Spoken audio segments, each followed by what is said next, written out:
Okay, so here we are in FL Studio, and we'll look at all of the various panes in various windows in just a moment. But the first thing that you really need to kind of wrap your head around when you're getting into FL Studio, which the original name of the DAW was Fruity Loops. So it was based on loops or patterns. And you'll notice that on any particular DAW, you're very familiar with this timeline here that goes from left to right, from the beginning of your song to the end of your song there. But in FL Studio, we basically work in either patterns or songs. And patterns are just really kind of loops that you can bring up over here and then just drag out over into your arrangement so that you can either play back either a selected pattern, or if you go over here in song, it will play back the song and all of those patterns that you put in order. Well, let's start with kind of the lay of the land of the user interface. Like any particular application, you can see all of your various menu options up here. We'll get into all of those and get to know them very well in a while. And then, of course, you have your toolbar up here, which has your various transport options and also the ability to show or hide various windows. So, for example, this is viewing the mixer. So click on that and that will bring up the mixer.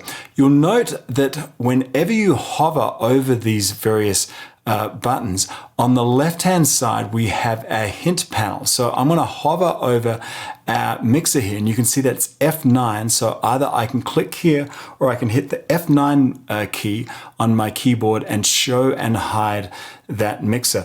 Now, when we have these kind of floating displays, a lot of new people will bring them up like this and then they'll click somewhere else and they'll go, hold on, I just clicked over here. What the heck happened to all of these floating docks?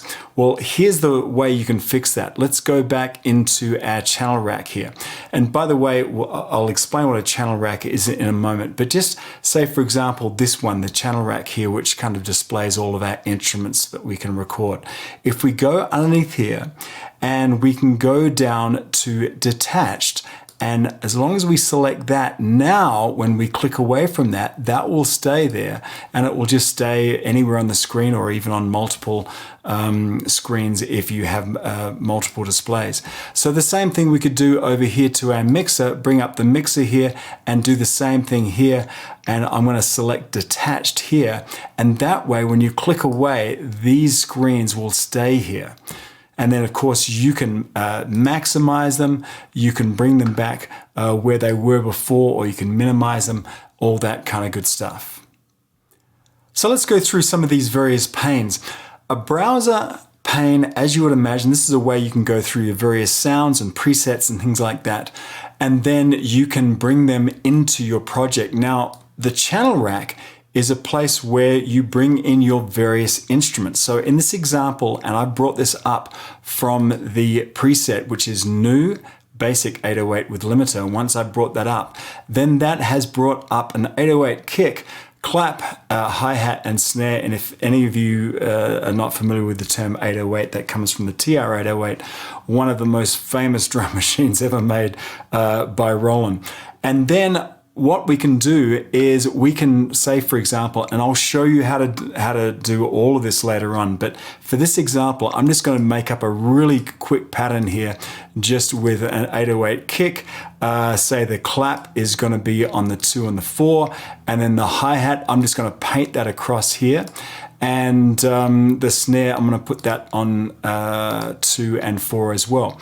So with these instruments that have automatically been brought over underneath that template, which is called new basic 808 with limiter, all of these various sounds I've come across here. I've just dropped in this very basic pattern here.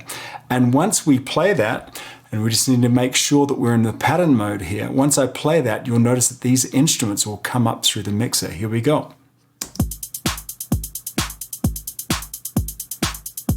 All sounds very, very robotic. We'll make a lot better patterns from that, but that will give you kind of the idea behind the various windows that are inside FL Studio. Various sounds come over into the channel rack. we can bring up those patterns either on the channel rack sequencer here, or we can do them in real time and paint them in on a piano roll. There's lots of ways we can do it, but basically all of these sounds will then run through the mixer so that we can hear them, and all of this is placed within a pattern. We then drag those patterns out into our arrangement, but that's basically the way to get around FL Studio. Now, I said before, as you hover over anything in the toolbar, you'll see a hint of what's going on over here on the hint panel, but that's not just for the toolbar here. If you hover over anything, you can see, say for example here, I'm hovering over the volume. It not only tells me that that's the volume, but it also gives me the current level of that. Now you can see it's minus 8.3. So that's a great way. If you're just not sure about anything, just hover over it and you can see exactly what's going over here on the hint panel. And apart from this kind of this on-demand help as you hover over various things, there's a complete help section underneath the help menu as well.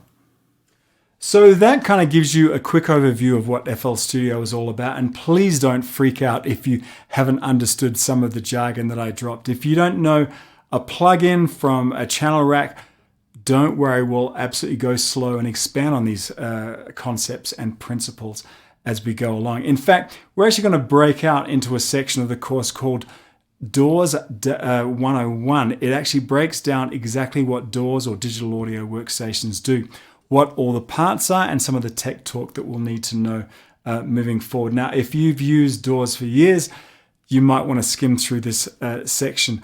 But for you newbies here, especially maybe some of you who are making the leap from hardware recorders to software, listen up.